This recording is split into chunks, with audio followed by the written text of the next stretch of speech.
मला वाटतं सगळे लोक जे आहेत हे महायुतीचा धर्म जो आहे तो पाळला पाहिजे. येणाऱ्या काळामध्ये जे काम गेल्या 2 वर्ष, 2.25 वर्षामध्ये सरकारच्या माध्यमाने केलं ते सगळीकडे पोचवलं पाहिजे.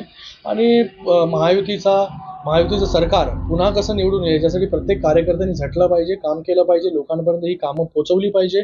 खूप चांगल्या योजना ज्या आहेत त्या सरकारच्या माध्यमाने महायुतीचं सरकार घेऊन आलं. रेकॉर्ड तोड निर्णय घेतले.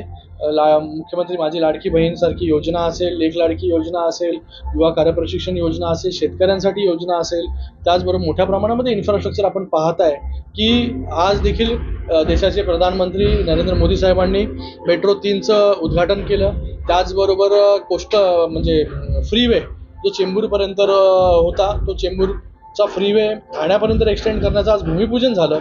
आणि त्याचबरोबर आपल्या देखील मतदारसंघामध्ये मोठ्या प्रमाणामध्ये कामं आपण केलेली आहेत. मेट्रोचं काम आपण पाहता की मोठ्या प्रमाणामध्ये मोठ्या गतीने हे मेट्रोचं काम चालू आहे. सिमेंट कॉन्क्रीटचे रस्ते जे आहेत ते बहुतेक झालेले आहेत.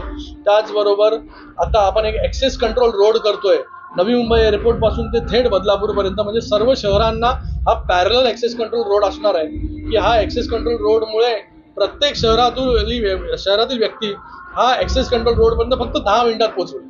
म्हणजे जो वेळ लोकांना आज ट्रॅफिकमध्ये जातो तो वेळ जो आहे तो आपल्या परिवाराबरोबर लोक घालवू शकतात. एवढं सगळं काम माननीय मुख्यमंत्री एकनाथजी शिंदे साहेबांच्या नेतृत्वाखाली या पूर्ण मुंबई MMR आणि पूर्ण महाराष्ट्रामध्ये सुरू आहे.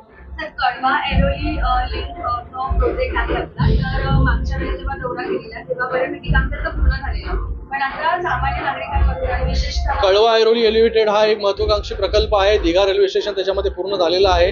हा देखील लँड ॲक्विजिशनमुळे रखडला होता. हा देखील पॅच जो आहे तो पूर्ण होईल. म्हणजे लोकांना थेट कल्याणहून थेट नवी मुंबईला जाता येईल. ठाण्याला थांबायची गरज लागणार नाही, बदलण्याची गरज लागणार नाही. आणि त्याचबरोबर काटे ऐरोली बोगदा हा देखील काम जे आहे ते मोठ्या युद्ध पातळीवरती सुरू आहे. तो देखील काही दिवसामध्ये आम्ही ओपन करू. कोणार्क, अपना शहर अपनी बातें.